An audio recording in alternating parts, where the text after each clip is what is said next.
touchdown. He's going deep. He's going up for a touchdown. He's in.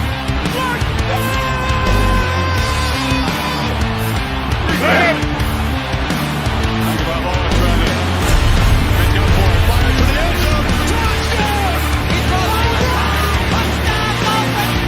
Beautiful day to be a Dolphin fan. Let's go!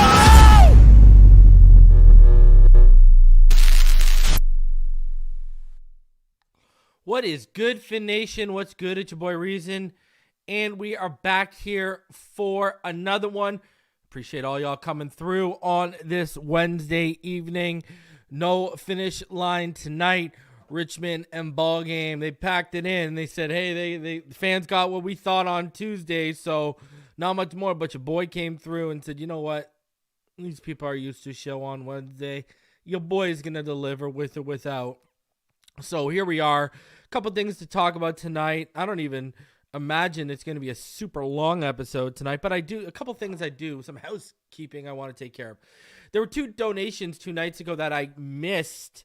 First of all, I missed Josh T saying he got his Achane jersey last week and he can't wait. I missed that one and I appreciate your donation, Josh. So I wanted to shout you out because I missed that. Also, I missed Knight's $2 donation as well on that after that, where he said, why can't we play on the road? That's coaching. It's deeper than coaching, Knight. Why this team can't play on the road is deeper than coaching. You want to say penalties? Knock yourself out, because this team was pretty disciplined under Brian Flores, and that discipline's kind of been lost a little bit since he left. I'll give you that one.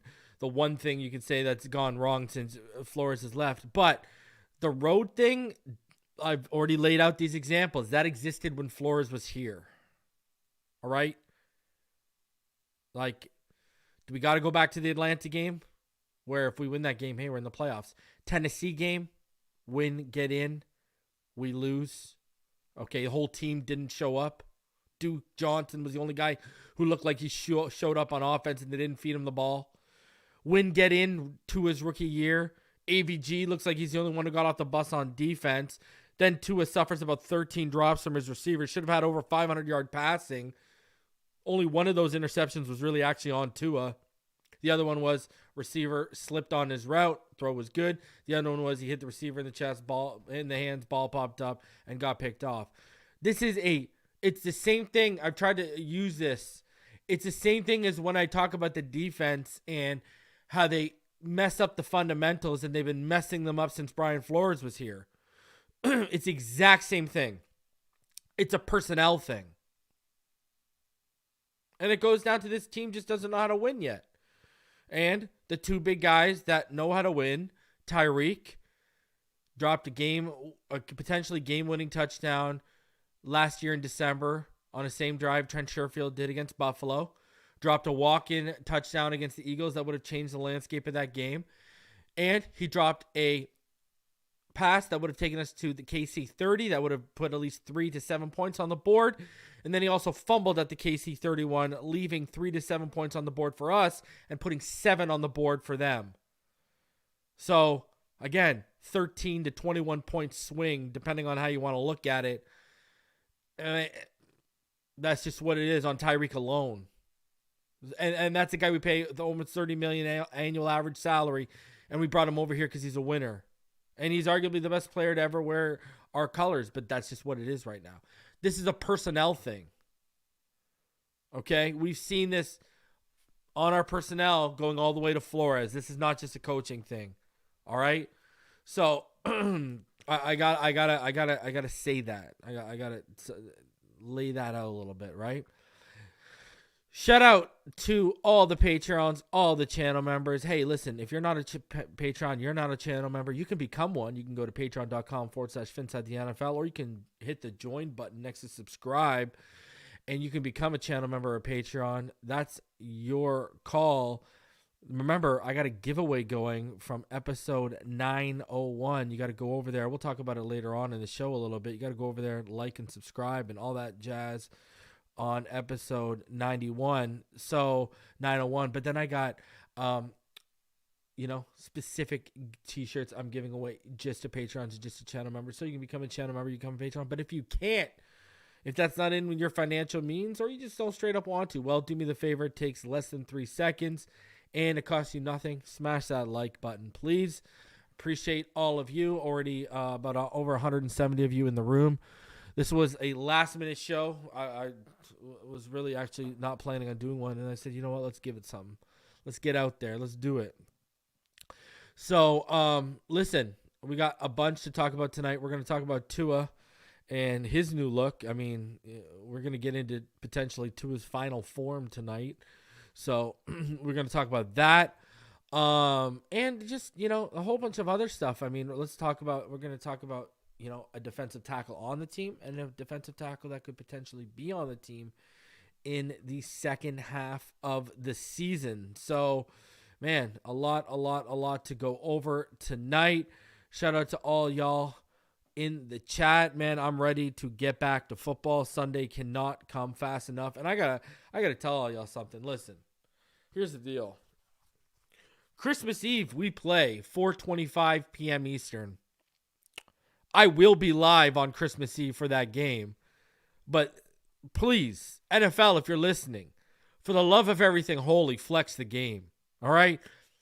Listen, we usually have our family Christmas dinner on Christmas Eve at around 4 o'clock. We might push it to Christmas Day because of the Dolphins game this year, obviously. But listen, the Patriots and the Broncos is the night game. Are we seriously doing this right now? Screw Fox. I don't care what their game of the week is or none of that. You better flex this game to the night game. That game better be a night game. That's unbelievable that we're at 4:25, okay? NFL, if you are listening, anyone watching, my God, flex that. Please, for the love of everything holy. So I can have dinner on Christmas Eve instead of having it pushed back to Christmas Day. But also, for the love of all of us football fans, I mean, we are all going to be watching Christmas Vacation or A Christmas Story on Christmas Eve in whatever marathon is running instead of the freaking Broncos and Patriots. I can tell you that much. All right? My Lord. Robert says Fox will absolutely not allow NBC to take that game. I don't think they have a choice. It's the NFL. The NFL makes that call. I'm pretty sure the NFL, you don't have a choice. So, and I'd tell Fox to stick it, give them something else. That game should have been a night. Who made this schedule? Who made this schedule thinking on Christmas Eve, even at the beginning of the season? Let's say if you did think the Broncos were going to have a good year. Who thought the Broncos and the Patriots on Christmas Eve was a good idea? What? Who said, oh, whoa, yo, man, this will bring in the viewership? Who said that? Who thought that was a good idea? Man, I want to know where I can submit my application for this job. Because I guarantee this person gets paid 6+ figures, and I guarantee you I could do a job way better than them blindfolded. It's unbelievable. Hey, I wouldn't bet. He says Fox will hold that one for sure. Reason is goated. Appreciate you, Aaron. Let's see what the games right now, because the flexing can start pretty soon. So let's see here.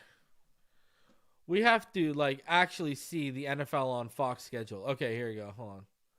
Bro, what is this? How can I find the 2023? Oh, here we go. All right, never mind. I think I got it here.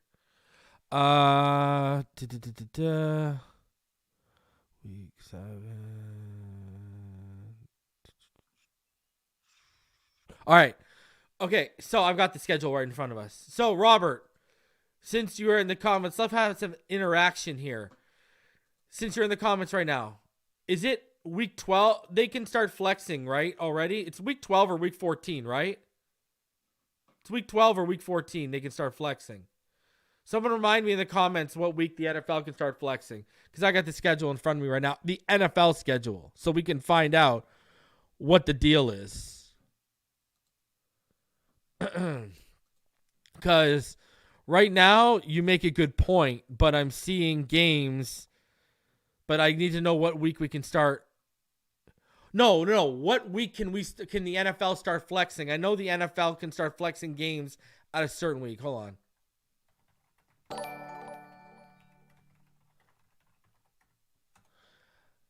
Okay, so flexing for Sunday Night Football can be used twice between weeks 5 through 10 and any time between weeks 11 through 17. Starting in 2023, however, the league opened that the option for Monday Night Football and Thursday Night Football can also be flexed. Okay, so basically week 11 to 17 and then week 12 to 17 for Monday Night Football. So they can start flexing next week. All right? So on that basis, let's look at the games that they have here. All right, coming up. So their game next week, 425, is Tampa Bay and San Fran. Yeah, okay. Los Angeles and Green Bay. Those are like the big games. Week 12, obviously they have the Thanksgiving game, Green Bay at Detroit. And then on Sunday they have New Orleans and Atlanta is the only good 1 o'clock game. And then the 4:05 game, Rams and Cardinals and Browns and Broncos. That's not really delectable. Now, week 13, they have the Dolphins and the Commanders. And then at 4:25, they have the 49ers and the Eagles. Week 13, they have the 49ers and the Eagles at 4:25. That's the game. That's up there because our game isn't until week 16, right? And it's 4:25. They got Dallas and Miami at 4:25. After that, they got Dallas Cowboys at Buffalo at 4:25 in week 15, as well as Philly and Seattle. Then they got Seattle and San Fran at 4:05 on week 14. I'm going to tell you this much. We need week 13. Someone look right now, wherever you're at. Look up right now in the chat. What are the Sunday night, Thursday night, and Monday night footballs for games for week 13? Because we got to hope they trying to pull that game. Because that's your protection game, Robert, right there. Philly and San Fran. Week 13. Thursday night is Seattle and Dallas. Night game are the Chiefs and the Packers. And then the Monday game is the Bengals and the Jags. Yeah, they might not flex that one. Yeah. Ooh. Man, I'm hoping they don't protect. I need this flexed. I'm just letting y'all know. I need this flexed. This 420. We need to be that night game. They're flexing out. I'm telling you right now, they will flex out that night game. If you look at that week, ladies and gentlemen, week 17? If you look at the night games, the Thursday game is the Jets and the Browns. Week 16, okay? So, week 16. Thursday is the Saints and the Rams. Come on. Let's be real. Saturday, the Bengals and the Steelers. I probably won't flex that. Sunday night game is the Patriots and the Broncos. And then Monday is the Raiders and the Chiefs, the Giants and the Eagles, and the Ravens and the 49ers. The Giants and the Eagles, I think, would be the only one. I don't think they'll flex out the Eagles or the Chiefs, those Monday night games. But 8:15, New England and Denver, there's no way that game is staying in that slot. And then Thursday's game, Thursday the 21st, of the Saints and the Rams, that's got to be in jeopardy too. Man, flex it, please. For the love of everything, flex it. Anyways, guys, Tua Tagovailoa out here debuting a new look. If you didn't see it, now you're about to see it. That was done last week, so it's been in for a week and a couple days. So was it your call or was it? It was my call. My hair was outrageous, so I thought if I didn't braid it, or if it wasn't long enough, that I'd just cut it. So I thought I'd just get it braided. been your teammates' reaction to the new look? Hmm? What's been your teammates' reaction to the new look? Shit, they love it. My teammates love it. Bradley Chubb says the oos is on the loose. Then I went ahead and I tweeted out. I'm like, man, he is a set of grills away from reaching his final form here. And shout out to Perfect Season. She's awesome on Twitter. Go follow her at PERFCTSZN. Perfect Season. Go follow her on Twitter. There's no second E in perfect, all right? So that's how you'll know, that's how you spell a property. Perfect Season. Go follow her. And she hopped in my comments, and I guess she had already created it. I hadn't seen it. And she dropped this, and look at, here is Tua Tagovailoa in his final form. It is Tua Tagovailoa. He's Miami built right now. Look at this. Look at this. I'm telling you right now, what is Tua Tagovailoa missing? I'm going to tell you this right now. He is missing 6 teardrops under his left eye. Why? 1 teardrop for every win against Bill Belichick. That is what Tua Tagovailoa is missing right now. Tua Tagovailoa needs a teardrop for each win over Bill Belichick under his left eye, and we are really ready to roll here. And I'm ready to buy the album. I'm ready for it to peak on the Billboard Top 100. I'm ready for all of it, baby. All right? That's all I need. All right?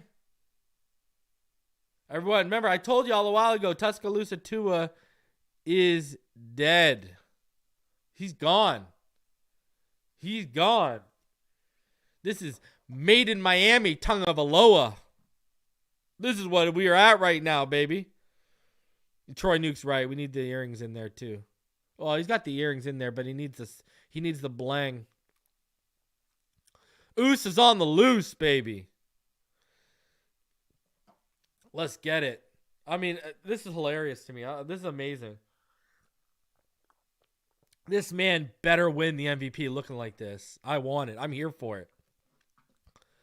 I am here for it. Dennis says no, Tua should wait and get a teardrop for every Super Bowl he wins. Let's go. Nah, man. I already know what the Super Bowl tattoo is. I want Super Bowl MVP across his forehead right under his hairline. Boom. I want him to come with that, baby. Just do it.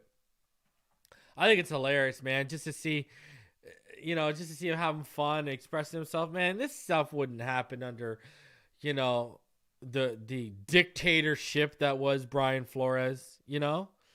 It's just beautiful to see our quarterback come out of his shell, man. You look at where he was. It's like 3 years ago.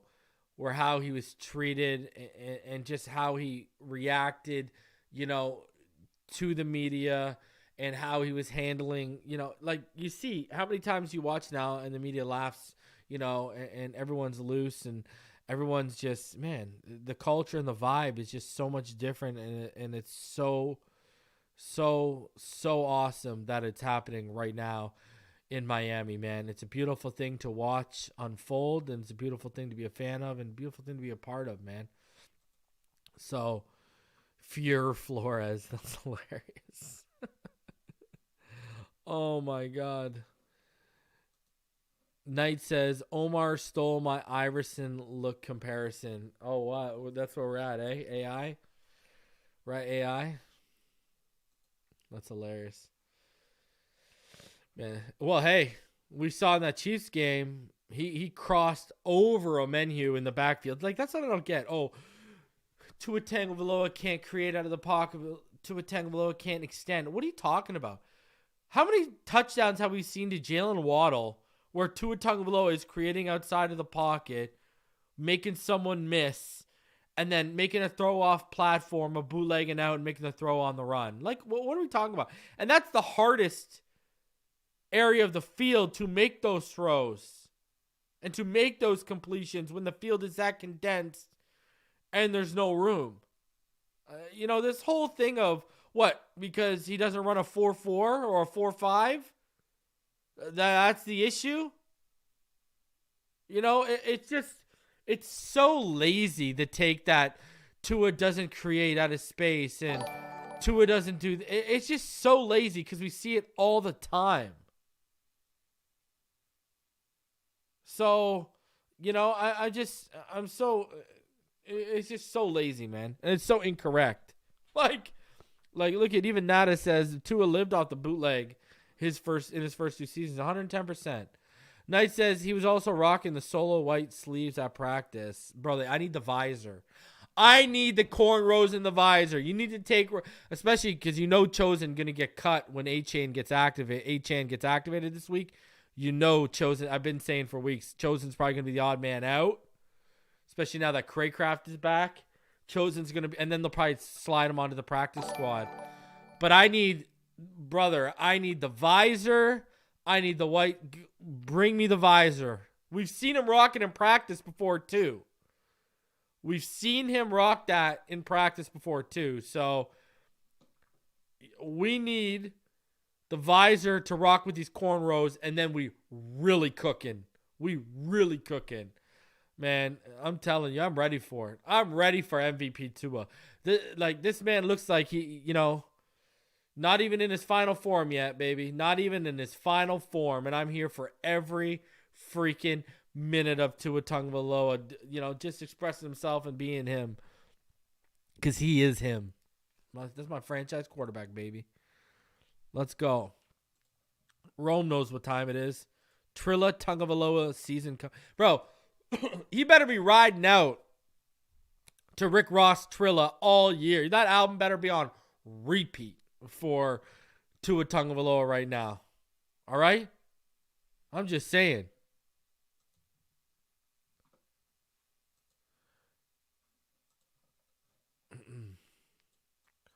Knight says he even had the wave cap to protect the rolls.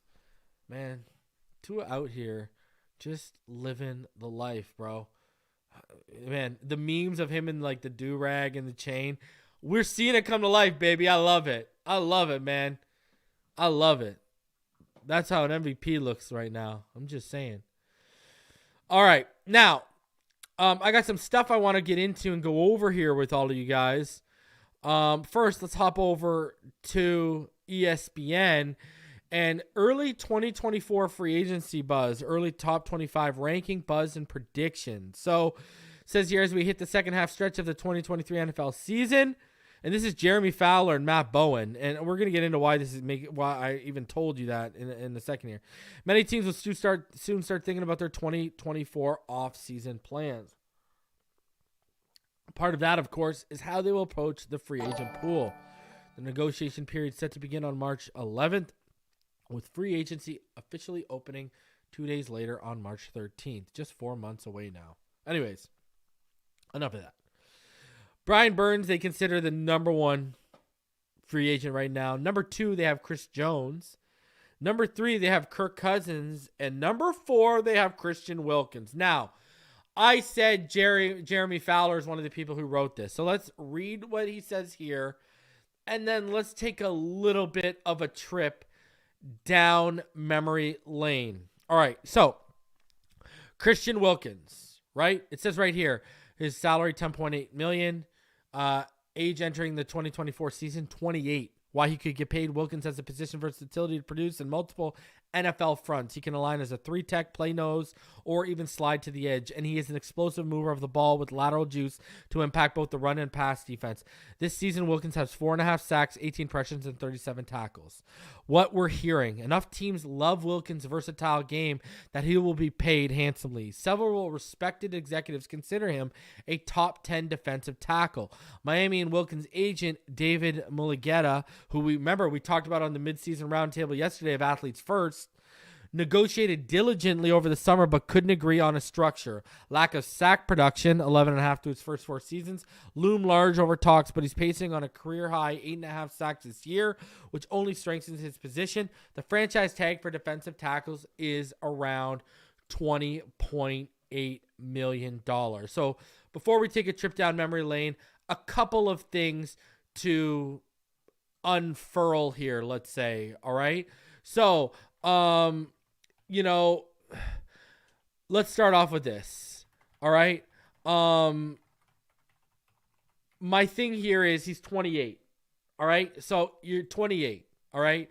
Now, the market he's going to be asking for, we knew he was asking for about 24 million was the number that we heard. Remember when me and Neil put out the information that they were far apart in talks? People were, I can't believe you're putting this information out, and here we are. And the number we started hearing was 24 million.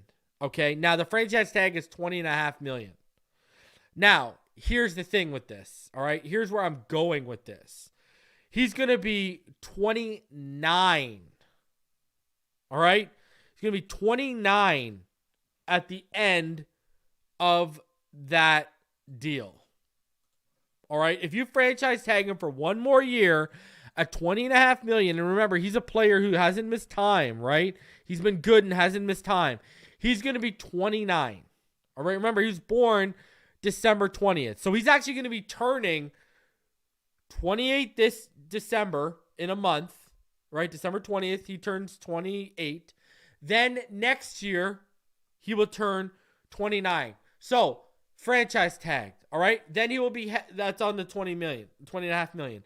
Heading into the offseason now, after that franchise tag, so heading into not this offseason coming up, but the offseason following, if you franchise tag him this year, you will now have a decision to make if you're going to pay him 24 plus million when he's about to hit 30 that year. So if you sign him to a 3-year deal, by the end of that deal, he's going to be 32. Do you see this team forking out 24 to $25 million on a guy who's going to be 30, 31, and 32 through the deal? I do not see it happening. I just don't. They are going to franchise tag him again. David Mulligetta, the guy from Athletes First, who's his rep, he's the same one who got Deshaun Watson that money. He's the same one who got Daniel Jones that money. Look at how the Deshaun Watson thing has worked out for Cleveland. Now he's out for the season with the broken bone in his throwing shoulder. You got to be careful. I said it on the midseason roundtable, man. You're paying him 10% of your cap space. Quarterbacks make 20%. So between Tua and Wilkins, 30% of our cap? No, my friends. I don't see that happening. I just don't. Now, hey, could it? Sure. I think they jumped the... I think it's much more realistic if Seiler was gone, because even if you get rid of X, Ogba, and Baker, then you sign Wilkins, you're right back to having no money. And we got to get this O-line figured out. You think they're going to let the whole O-line walk? There's no way. If they're going to give Tua an extension, they're going to pay the O-line because they're going to be trying to protect their investment. That's just how it works. Now, I said let's take a trip down memory lane. I went over all of these through this offseason. I'll take you back right here. Jeremy Fowler, July 9th, 2023. Okay? Remember, he does his thing where he ranks executives, coaches, scouts, rank the NFL's top 10 defensive tackles. Do we all remember this? Wilkins did not make the top 10. So now Fowler's saying he talked to executives who rank him in the top 10. Now, he was 11 in honorable mention. He was right outside of it. But now they're making it seem like it's a far and away a 10. That makes me feel like Wilkins' agent had a little bit of influence on that article.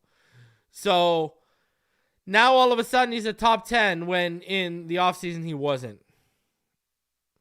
You go figure that one out. So, listen, could that happen? Sure.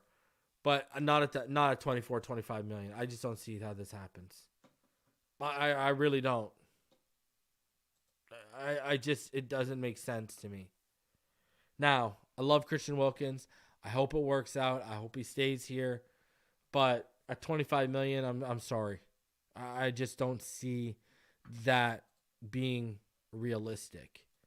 Now, speaking with defensive tackle, interesting thing here from Jeremy Fowler today. They tweeted out, free agent defensive tackle Akiem Hicks has had discussions with multiple teams and interest remains high, but he has not made a decision whether to play this season per source. So you've got interest remaining high in a guy like Akiem Hicks. Right now, Deshaun Hand is barely getting any snaps.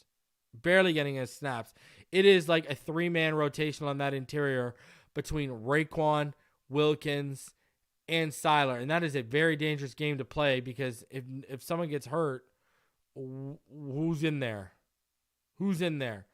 So now that we hear this, that Akiem Hicks is even entertaining teams, not made the decision whether to play, it sounds like the money ain't right. Now, this could change, I think, if teams start to separate themselves from the pack. Like, if we're in the second seed by week 13, week 14, I think Akiem Hicks becomes a real option. But my thing I go back to is right now, where are the snaps coming from when you look at the usage? I think it would make sense.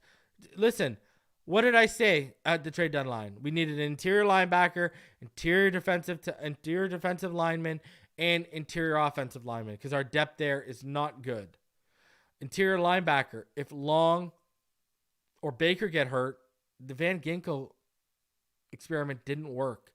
You're going to turn to Duke Riley or Channing Tindall? Now, they could call up A.J. Johnson, who they got on the practice squad, who played in Fangio's defense and knows the defense and can come up and make the transition like that. Sure, that makes sense. But some better options here. Now, up front, what's the options there if there's an injury to one of those 3 players I named where they're getting all the snaps? Deshaun Hand. Obviously, Deshaun Hand isn't trusted enough when he's not getting... The guy's getting like 4 reps a game now. Maybe 7. Akiem Hicks knows it, and you could bring him in week 13, slide him onto the practice squad. Slide him onto the squad, let him get acclimated, and then move him up. You know? And I would cut a guy like Deshaun Hand for Akiem Hicks. You know what I mean? So I think that's something to keep an eye on. Now, it's starting to make sense as to why he wasn't signed now. He hasn't made a decision yet on whether he's ready to keep playing. So it's coming down to him right now. The interest is real, but it's literally coming down to him right now. Now, continuing on here, some interesting stuff here. Remember, I told all of you guys that from what I knew about, and we're sticking with Jeremy Fowler. He's feeding the show today, I think it is. Now, one thing I told all y'all when it all went down is I had heard that the idea was for Devin Achane to come back after the bye. And then we went and found out that he could have played through the time he missed, given that the brace, right? He could have played with a brace, but he decided no. All right. Now, here's what Graziano, what's his face, from ESPN right now, Dan Graziano, this is what he had to say about Achane today in his little like notes here, his little notebook. And here's something. It also sounds like the Dolphins are expecting to have running back Devin Achane back this week. The first week he's eligible to come off injured reserve, which is what I had been telling you guys for multiple weeks leading up to here, right? He probably didn't need the full 4 weeks as it turned out to heal from his knee injury, but the Dolphins were initially careful with their lightning quick rookie. They now believe they could have him back for the final 8 games starting Sunday against Antonio Pierce's red hot Raiders. So there you go. They're that confident of where he is at in the healing process that they don't think it's going to be a nagging injury that could cost him time later on. Why does that matter to me? Because if you're a Patreon and channel member, there's 2 things that points out. One, I was right all along from what I was hearing that he was going to be back the first week after the bye week. That's one. But number 2, remember, I had heard privately that they're worried that Armstead could probably get hurt again this season, that he's going to have to tough through some sort of lower body injury potentially. That's not the same feeling with Devin Achane. So that makes me feel that they think it's a quick and clean heal, and it's not something that's going to be nagging like a groin or a hamstring that could be for Xavier Howard or Connor Williams potentially, right? So that is very, very positive news for me. More positive news here, too, from Barry Jackson. Brandon Jones is out of the concussion protocol. So the Miami Dolphins are getting some help back, some safety help. You know, Deshaun Watts, Deshaun Elliott, and also Javon Holland have been lights out this season. They've been unbelievably good. And now Brandon Jones, he's going to be back. I mean, the last time we saw him start in place of Javon Holland, he had arguably his best game as a Miami Dolphin. So, huge, good stuff. This is another guy who's trying to earn a contract right now.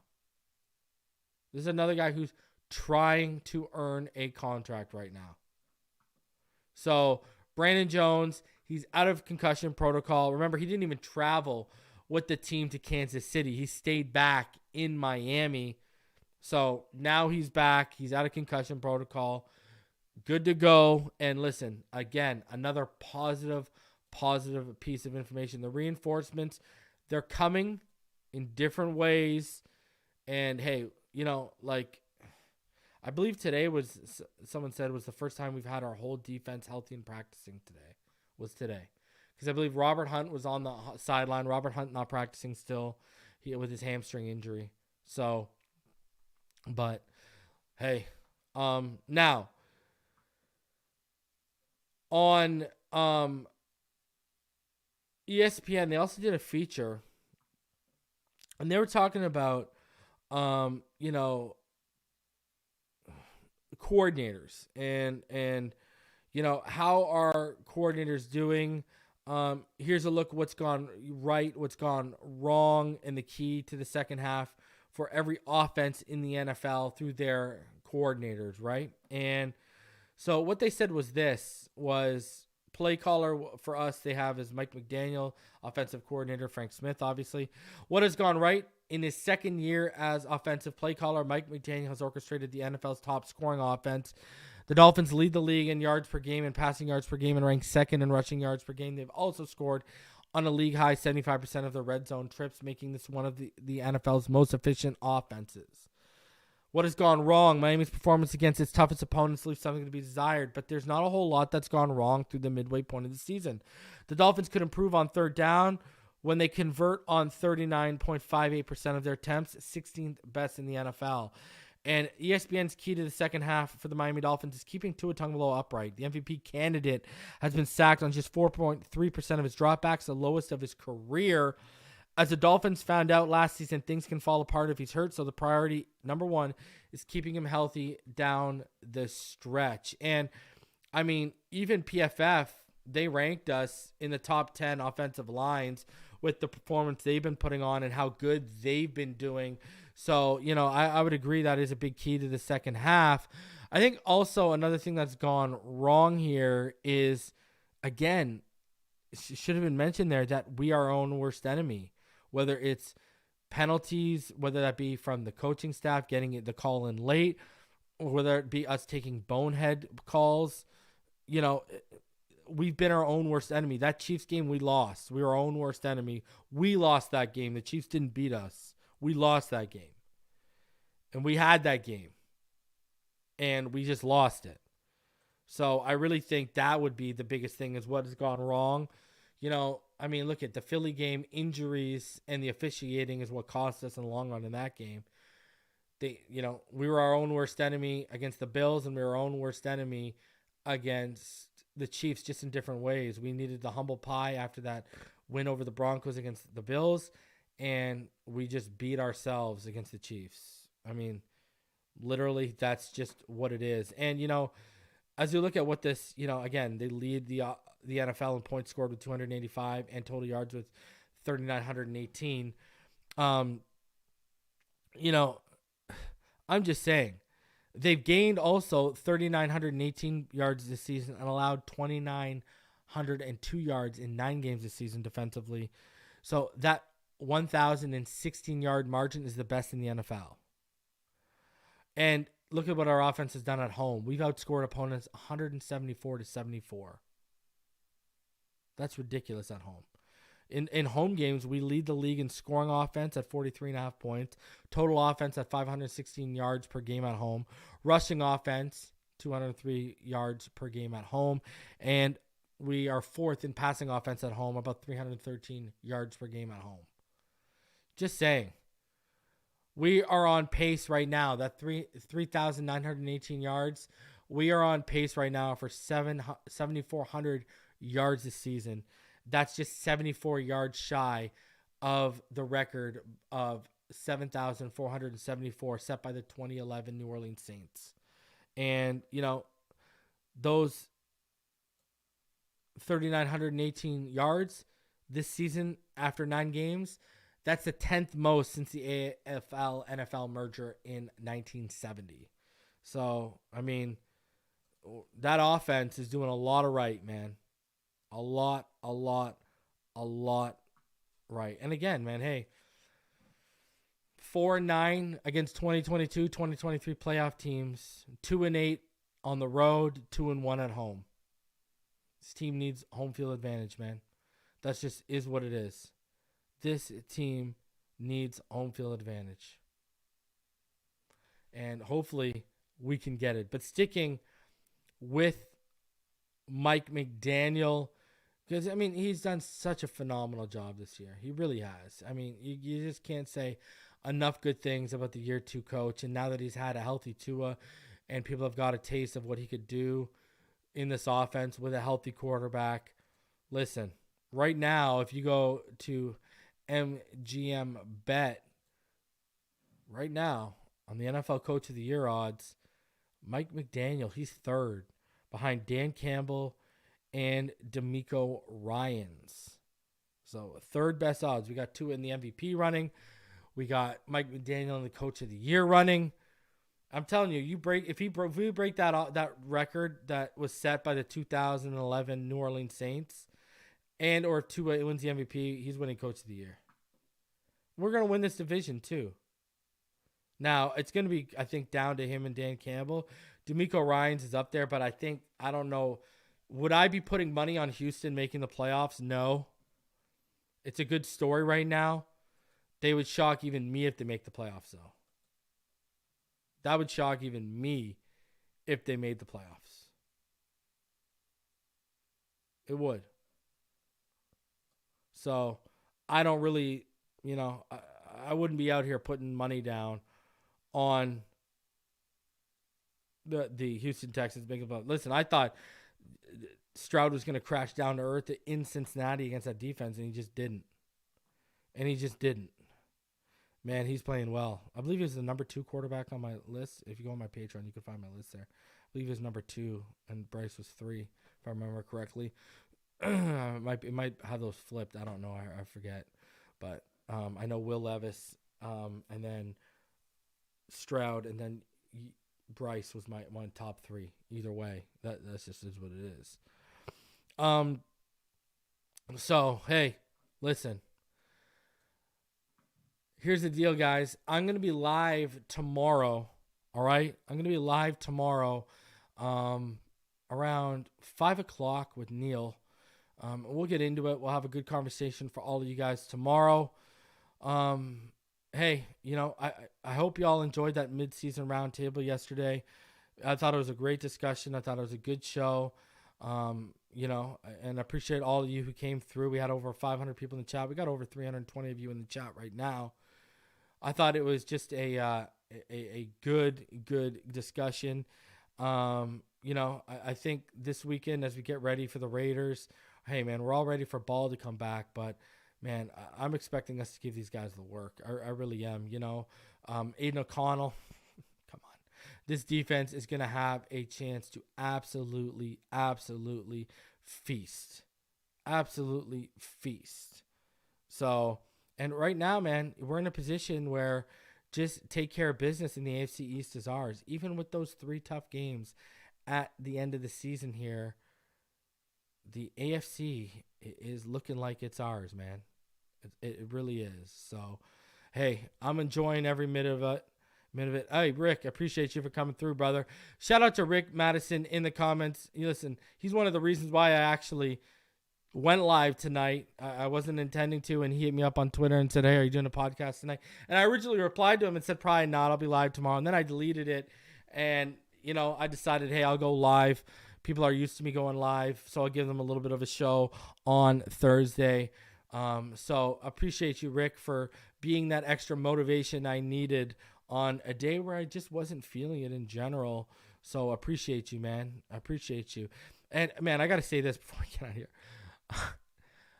I told all y'all the Jets and the Bills would fight for – I got to say this again. I told all y'all the Jets and the Bills would fight for second place.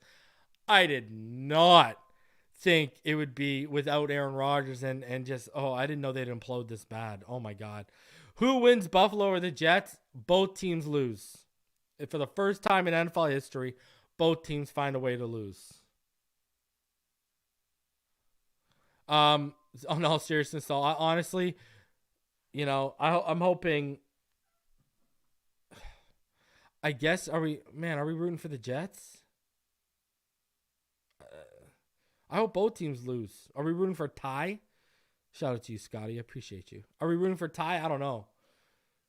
You let me know. Are we rooting for the Jets or are we rooting for a tie? Because ties can get finicky at the end of the season if a team goes on the streak. Like, the last thing we need to do is for them to go on a tie and then, some reason that one of them sneaks in because of that tie to the playoffs. Right? Right? Scotty says, oh, yes, the Jets, because we want them to get their hope up. Yeah, see? Ties are no good. We need teams to take the loss. I agree. Anyway, guys, smash that like button. Subscribe if you're new. I appreciate all of y'all. I love all y'all. And remember, go to episode 901. Like the video. Comment using hashtag MVP. Tell me who your MVP at the midseason point was for the Dolphins. And you will be entered to win a white Tua Tagovailoa Miami Dolphins tee. Just also make sure you are subscribed, all right? Smash the like button. Subscribe if you're new. Also, the link to episode 901 is in the comments, in the description down below. So, appreciate all y'all. Love all y'all. Smash that like button. Fins up, baby. I'll see y'all tomorrow, 5 o'clock. Me and Neil. Make sure you tune in. It's going to be a good one. All right, guys? See y'all then.